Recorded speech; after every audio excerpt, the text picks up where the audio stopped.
In the late 1800s, imperialist European nations gained control over much of Africa. Imperialism is the domination of one country's political, economic, or cultural life by another. European countries had been establishing colonies and building empires since the late 1400s. Imperialism brought wealth and power to Europeans.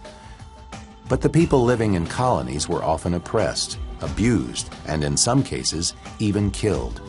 In 40 years, Europe gobbled up virtually all of Africa south of the Sahara. It happened with tremendous speed, with tremendous brutality. The purpose of this conquest, like most conquests in history, was to make money for the conquerors, and they did so hand over fist and killed millions of people in the process. Most Europeans thought colonization was essentially a noble undertaking.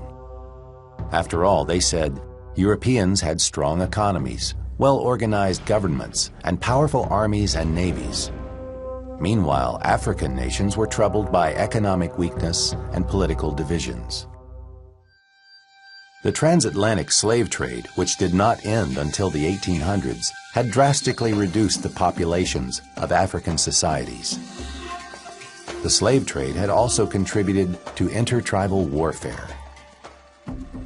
European power was fueled by the technology of the Industrial Revolution.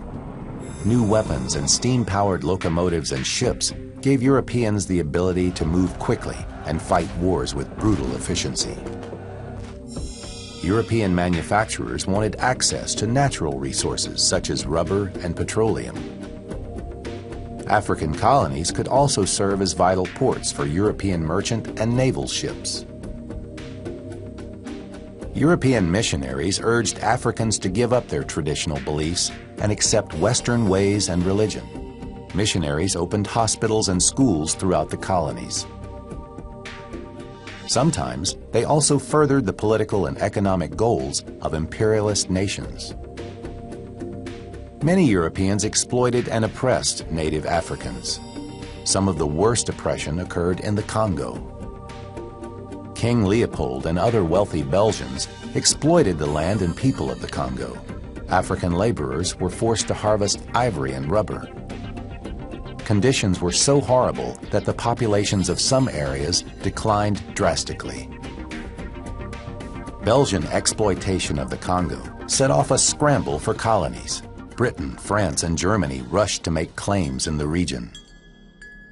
But Joseph Conrad, a British seaman, witnessed the horrors of imperialism in Africa and was moved to write a novel about the dark side of imperialism. Conrad's novel, Heart of Darkness, is a story of a journey up a great river, deep into the Belgian Congo.